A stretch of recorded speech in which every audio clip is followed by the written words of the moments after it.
तुझ्या सोबतीने मालिकेच्या आजच्या भागामध्ये आपण पाहत आहोत की इकडे आता मल्हार त्या डबेवाल्या मुलीची वाट पाहत असतो आणि तेव्हा तायडी म्हणत असते, तुझं काय चाललंय ना मल्हार, हेच मला कळत नाही आहे. हीच गोष्ट मला तुझी पटत नाही आहे. अरे ती मुलगी डबेवाली आहे की किंवा ती शेफ मुलगा आहे की मुलगी आहे, हे कशावरून तू जज करतोस? अरे ती कोण कुठची मुलगी आणि तू तिची वाट बघतोयस आणि तुला असं वाटतंय का की ती मुलगी येईल आणि त्याचबरोबर ती इथे येऊन हे सगळं 300 माणसांचं जेवण बनवेल? हा कसला आत्मविश्वास आहे आणि हे सगळं काय आहे? असं इकडे ती त्याला बोलत असते. तेव्हा इथे मल्हार म्हणत असतो, हे बघ ताई, प्लीज मी काय म्हणतोय ते तू एकदा ऐकून घे. माझा पूर्ण विश्वास आहे की ती मुलगी नक्की येणार आणि त्याचबरोबर इकडे काही जरी झालं तरीसुद्धा ती मुलगी येऊन माझे डबे किंवा माझं हे जेवणसुद्धा बनवणार, असं इथे तो बोलत असतो. दुसऱ्या बाजूला नुपूर तिथून बाहेर पडलेली असते आणि त्याचबरोबर पैसे जमा करण्यासाठी बऱ्याच लोकांना तिने फोनसुद्धा लावून झालेला असतो आणि त्यामुळे इकडे आता सगळ्यात महत्त्वाचं म्हणजे की तिला कुठूनही मदत मिळायला तयार नसते. आता इकडे मल्हारचा मित्र येतो आणि तो म्हणत असतो, मल्हार तुला असं वाटतंय का की ती मुलगी नक्की येईल म्हणून? तेवढ्यातच मिसेस खानविलकर येतात आणि त्या म्हणत असतात, तुमचं काय चाललेलं आहे? म्हणजे तुम्हाला आणखी तुमची शेफ मिळालीच नाही आहे का? हे बघा, तुम्ही जर असं करणार असाल ना, तर हा जो काही तुमचा इव्हेंट आहे ना, तो इव्हेंट होणार नाही किंवा तुम्हाला कोणीही इव्हेंट देणार नाही, याची पूर्ण खबरदारी आणि त्याचबरोबर काळजी मी नक्की घेईल, असं आता ती स्पष्टपणे म्हणत असते. तेव्हा लगेच आता इथे मल्हार म्हणत असतो, हे बघा तुम्ही या सगळ्या गोष्टीचा विचार करू नका, कारण जे काही ठरलं आहे त्याच पद्धतीने होणार आहे.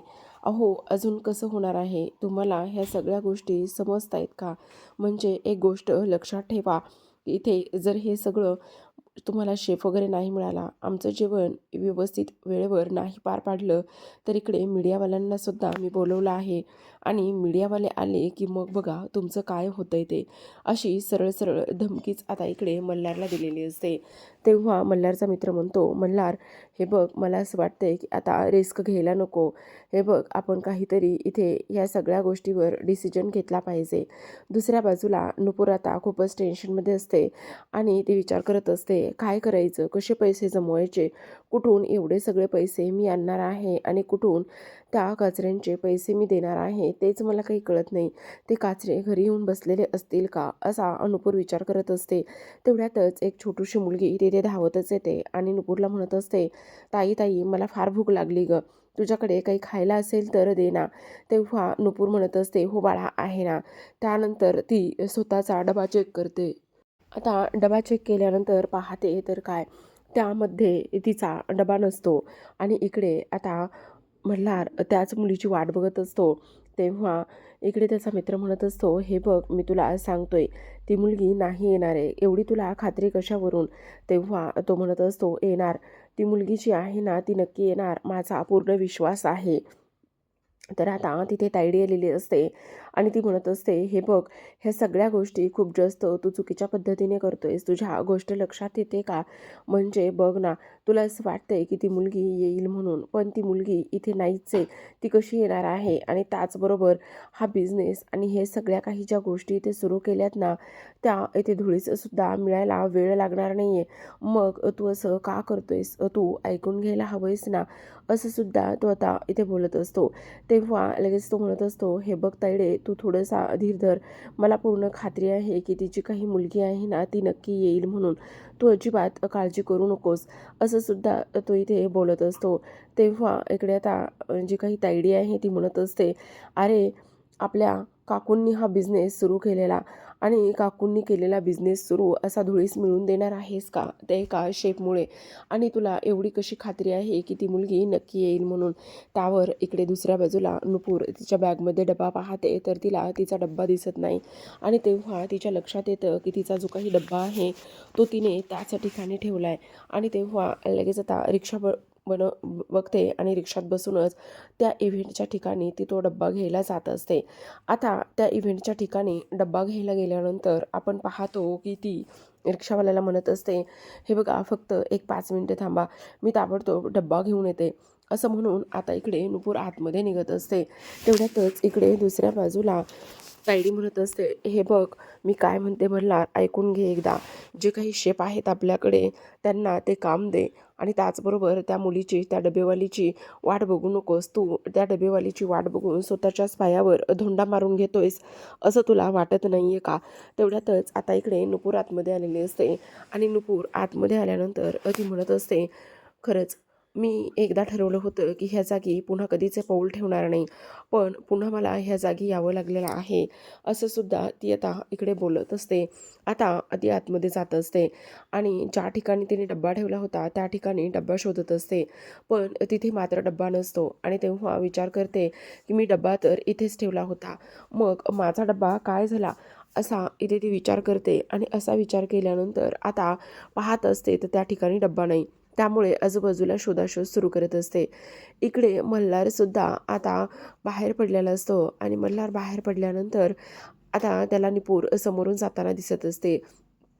कारण नुपूरने तो डब्बा घेतलेला असतो आणि तेवढ्यातच मल्हार तिला आवाज येत असतो, "ए डबेवाली, ए डबेवाली" म्हणूनच.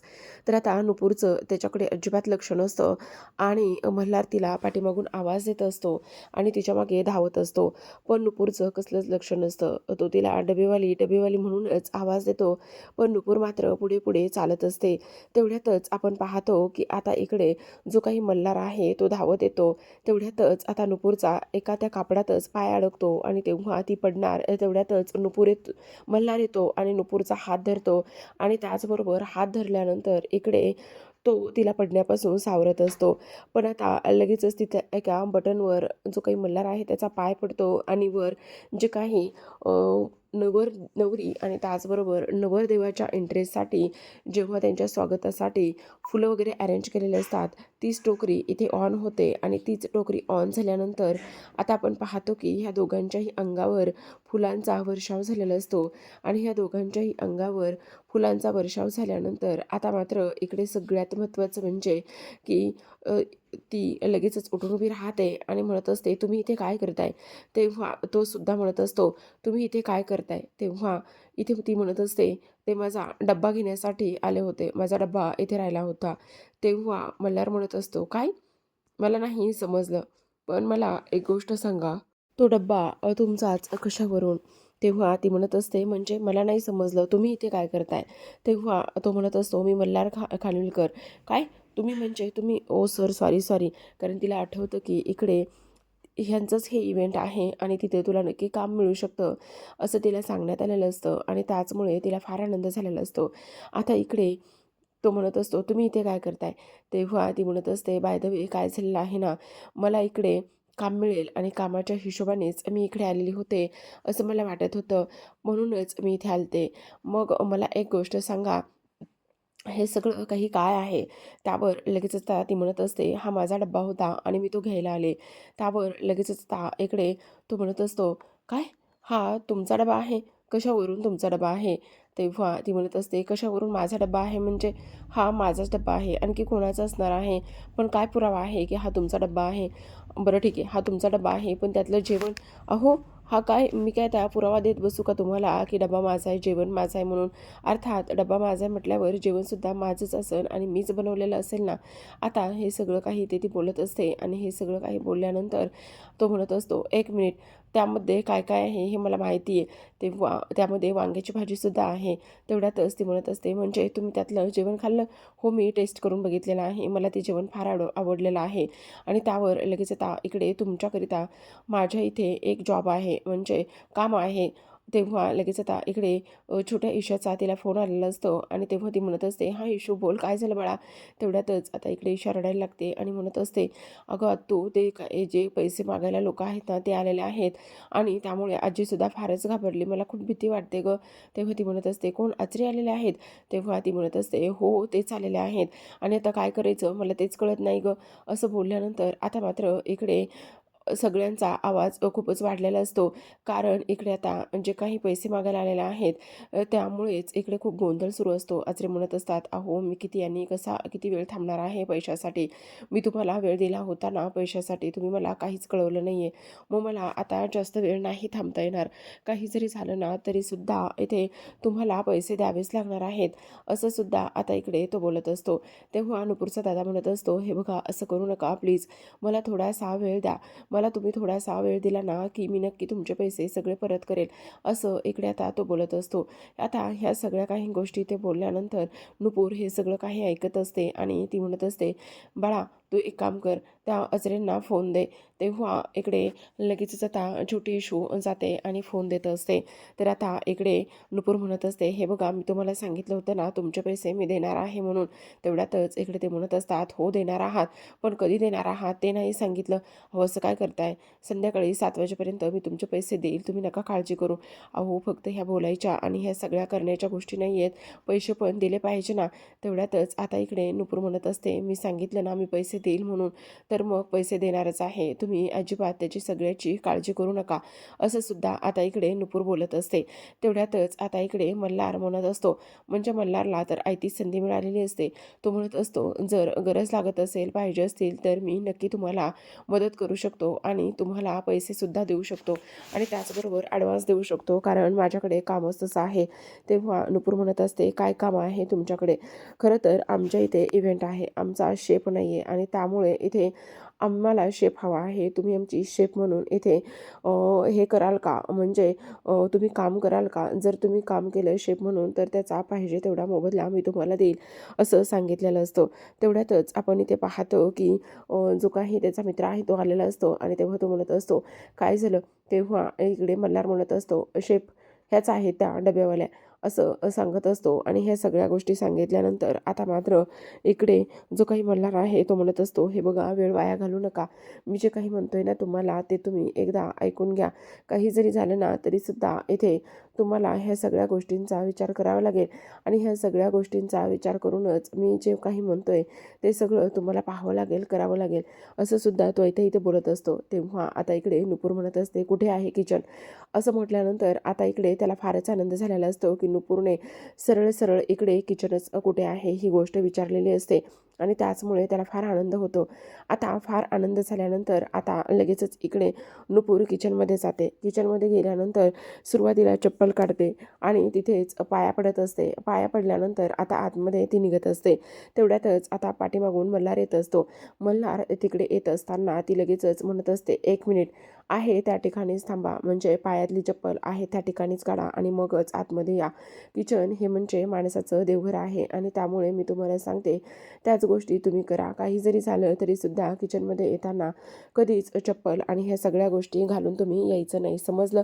असं म्हटल्यानंतर आता लगेचच इकडे मल्हारला कळतच नाही की नेमकं बॉस ही आहे का मी आहे, त्याच गोष्टी मला इकडे कळत नाही. असा सुद्धा आता इकडे नुपूर विचार करू लागते आणि त्याचबरोबर ती म्हणत असते, "हे बघा, हे किचन आहे." तेव्हा इकडे आता तो म्हणत असतो, "हो, हे तर किचन आहे, ह्या सगळ्या गोष्टी तुम्हाला समजल्याच असतील, पण तुम्ही हो, मी तुम्हाला तेच सांगण्याचा प्रयत्न करत आहे. काही जरी झालं ना तरीसुद्धा इकडे एक गोष्ट मात्र नीट लक्षात ठेवा, हे किचन आहे आणि किचन हे सगळ्यांना किती प्रिय असतं हे तुम्हाला सर्वांना माहिती आहे आणि तेव्हा त्यामुळेच इथे मी तुम्हाला सांगते की काही जरी झालं ना तरीसुद्धा इथे येताना अजिबात पायामध्ये चप्पल वगैरे ह्या सगळ्या गोष्टी अजिबात घालायच्या नाही." असं आता तिने स्पष्टपणे सांगितलेलं असतं. आता हे सगळं काही सांगितल्यानंतर आता मल्हार म्हणत असतो, "खरं तर मी तुम्हाला एक वेळ देत आहे आणि त्या वेळेमध्येच तुम्हाला इथे हे सगळं पूर्ण करायचं आहे. म्हणजे म्हणजे 15 मिनिटात तुम्ही तुमची परीक्षा द्यायची आहे. चटणी बनवून दाखवा आणि त्यानंतर तुमचं काम सुरू करा." असं म्हटल्यानंतर आता इकडे 15 मिनिटात चटणी, तर आता नुपूर लगेचच कामाला लागलेली असते. नुपूरला काही केलं तरीसुद्धा हे काम करायचं असतं आणि त्याचबरोबर इकडे हे कामसुद्धा मिळवून इथे तिला ॲडव्हान्ससुद्धा घ्यायचा असतो, जेणेकरून तिला ते पैसे देता येतील. त्याचमुळे हे सगळं काही ते ती करत असते. ह्या सगळ्या काही गोष्टी ते होत असताना आपण पाहतो की नुपूर इथे काम करत असताना हँड ग्लोव्ज घालत नाही, तेव्हा तो म्हणत असतो ग्लोव्ज घाला ना. तेव्हा निपुर म्हणत असते, अहो असं काय करताय, हे बघा ना, इथे तुम्ही मला घाला म्हणताय, पण ते जेवण जे तुम्ही चाखलेलं आहे ते जेवण इथे मी काहीच न खाता बनवलं होतं. मग तुम्हाला असं वाटतंय का की मी आत्तासुद्धा हातामध्ये ग्लोव्ज वगैरे घातले पाहिजेत? तर आता इथे दुसऱ्या बाजूला आपण पाहतो तर काय, इकडे जी काही तायडी आहे ती म्हणत असते, खरं तर ना काय करावं काहीच कळत नाही, म्हणजे इथे गाढवाचे पायसुद्धा धरावे लागायला लागलेले आहेत, असं इकडे ती बोलते. आता इकडे तिचे बाबा म्हणत असतात, ज्याला तू इथे गाढव म्हणतेस ना, तो इथे गाढव नसून इथे सगळ्यात महत्त्वाचं म्हणजे ती इथे वाघसुद्धा होऊ शकते. ह्या गोष्टी तुला इथे समजायला पाहिजेत बरं का तायडे. तेव्हा इकडे आता ती थोडासा विचार करू लागते. त्याचबरोबर आपण पाहतो तर इकडे नुपूर आता चटणी खूपच शिताफीने बनवत असते, कारण हा सगळा काही रोजचा तिचा खेळ असतो आणि त्याचबरोबर हे सगळं काही तिचं रोजचंच काम असतं आणि त्याचमुळे ती प्रत्येक काम अगदी मन लावून करत असते. सगळ्यात महत्त्वाचं म्हणजे काही जरी झालं ना तरीसुद्धा इकडे आता तिला हे काम पूर्ण करायचंच असतं. आता काम पूर्ण करत असताना आपण पाहतो की इकडे नुपूरने त्या चटणीसाठी फोडणी केलेली असते आणि फोडणी झाल्याबरोबर इकडे मल्हारला मात्र खूपच फारच ठसका येत असतो. आता मल्हारला ठसका येत असताना नुपूर म्हणत असते, हे बघा मी काय म्हणते, तुम्हाला ठसका येतोय ना, तुम्ही थोडंसं बाहेर गेलात तरीसुद्धा चालेल. पण इकडे मात्र तो म्हणत असतो, नाही त्याची काही गरज नाही आहे, तुमचं किती राहिलं आहे ते सांगा. तेवढ्यातच आता नुपूर जी आहे ना ती त्या तडक्यामधल्या मिरच्या काढून घेते आणि तेव्हा मल्हार म्हणत असतो, हे काय बघतोय मी, तुम्हाला जर मिरच्या फोडणीमध्ये किंवा त्या चटणीमध्ये टाकायच्याच नव्हत्या तर तुम्ही उगाचच त्या सगळ्या गोष्टीचा तडका वगैरे आणि ह्या सगळ्या गोष्टी का बरं केल्या, असं इकडे आता तो बोलत असतो. तेव्हा ती म्हणत असते, प्रत्येक गोष्टीला काहीतरी महत्त्व आहे, हीच तर प्रत्येक जेवणाची खासियत आहे आणि काही गोष्टी दिसत नसल्या तरीसुद्धा त्या चव देऊन जातातच. मी काय म्हणते, तुम्ही घोटभर पाणी पिऊन घ्या, तुमचा ठसका थांबेल. तेव्हा मल्हार पाणी प्यायला जातो आणि इकडे घड्याळ पाहतो तर 2:15 झालेले असतात आणि तो म्हणत असतो, तुमचा टाईम संपलेला आहे. आणि तेव्हा अनुपूर म्हणत असते, चटणीसुद्धा झालेली आहे, टेस्ट करून घ्या, असं म्हणून वेळेत इथे नुपूरने चटणी बनवलेली असते. तेव्हा मल्हार लगेचच आता टेस्ट करत असतो. आता मल्हारने टेस्ट केल्याबरोबर त्याला त्याच्या आईची आठवण येते. त्याची आई सेम ह्याच पद्धतीने जेवण, ह्याच पद्धतीने चटण्या नेहमी बनवायची. आता इकडे चटणी इथे खाल्ल्यानंतर त्याला त्याच्या आईची आठवण येते आणि जिभेवर ती चव तो एन्जॉय करत असतो, रेंगाळलेली असते. आणि तेव्हा लगेच आता इकडे त्याच्या तोंडून एक शब्द बाहेर पडतो, आईची चव. आणि अप्रतिम अशी झालेली आहे चटणी. ह्या सगळ्या गोष्टी तो बोलतो. तेव्हा नुपूर म्हणत असते, काय म्हणालात? तेव्हा मल्हार म्हणत असतो, हो, जी काही चटणी आहे ना ती अतिशय अतिशय छान झालेली आहे, त्यामुळे तुम्हाला मी आता पुढची ऑर्डरसुद्धा देणार आहे, असं सुद्धा इकडे आता तो बोलत असतो. तेव्हा अनुपूर म्हणत असते, आवडली तुम्हाला मी बनवलेली चटणी? तेव्हा आता मल्हार म्हणत असतो, आवडली काय, खूपच आवडलेली आहे, पण एक गोष्ट लक्षात ठेवा, तुम्हाला आता 300 माणसांचं जेवण बनवायचं आहे. तेव्हा अनुपूर म्हणत असते, काय 300 माणसांचं? हो, मग 300 माणसांचा हा इव्हेंट आहे आणि 300 माणसांचं जेवण बनवण्यासाठीच इथे मी तुम्हाला हायर केलेला आहे, समजलं? त्यावर लगेच आता इकडे नुपूरला खूपच मोठा धक्का बसलेला असतो, कारण जो काही मल्हार आहे त्याने इथे तिला ही ऑर्डर तर दिलेलीच असते, पण त्याचे काही नियम आणि ह्या सगळ्या काही गोष्टी इथे असतातच. पण आता नुपूर म्हणत असते, तुम्हाला जेवण जर बनवायचं असेल, खायचं असेल तर माझ्या पद्धतीने मी बनवेल, मात्र तुमचे रूल्स आणि हे नियम मी इथे मान्य करणार नाही, असं सुद्धा आता इकडे तिने स्पष्टपणे सांगितलेलं असतं. त्याचबरोबर आता मल्हारला तिचं म्हणणं तर पटलेलं असतं. तर इकडे दुसऱ्या बाजूला आपण पाहतो की मल्हारची जी काही बहीण आहे तिला इकडे मल्हारचा मित्र सांगत असतो, शेफ तर मिळाली, पण ती बॉस आहे का, आपले सरच बॉस आहे तेच कळत नाही आहे. कारण किचनमध्ये येत असताना तिने स्पष्टपणे सांगितलं की जर किचनमध्ये यायचं असेल ना तर तुमच्या चपला ज्या आहेत ना त्या बाहेरच काढून ठेवा. तेव्हा इकडे तीसुद्धा फारच जास्त खुश झालेली असते.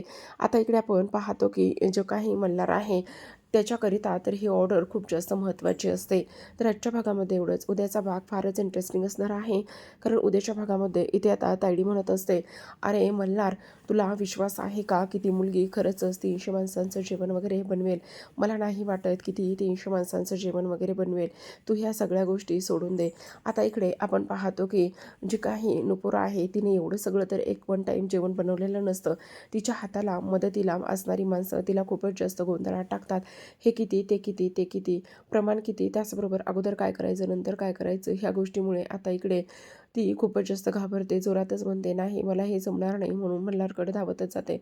मल्हारकडे धावतच गेल्यानंतर ती त्याला सांगणार असते, की "मला जेवण बनवता येणार नाही, की मला जमणार नाही आहे." तेव्हा मल्हार तिला म्हणतो, "काय झालं? इतक्यात जेवण बनवूनसुद्धा झालं?" तेव्हा आता इकडे आपण पाहतो, की नुपूर मात्र काहीच बोलत नसते. तर दुसऱ्या बाजूला तायडी मात्र खुनशी नजरेनेच ह्या दोघांकडे पाहत असते. तर आता प्रेक्षकांनो, तुम्हाला काय वाटतं? आपली नुपूर ही मल्हारच्या त्या जेवणासाठी पात्र ठरेल का? किंवा ती परफेक्ट असं जेवण बनेल का? त्याचबरोबर तायडीला तोंडावर पाडेल का? हे पाहणं फारच इंटरेस्टिंग असतं. अशाच नवनवीन मालिकांच्या अपडेट्स पाहायचे असतील, जाणून घ्यायचे असतील तर नक्की चॅनलला सबस्क्राईब करा. भेटूयात उद्याच्या भागामध्ये. तोपर्यंत पाहत राहा तुझ्या सोबतीनं.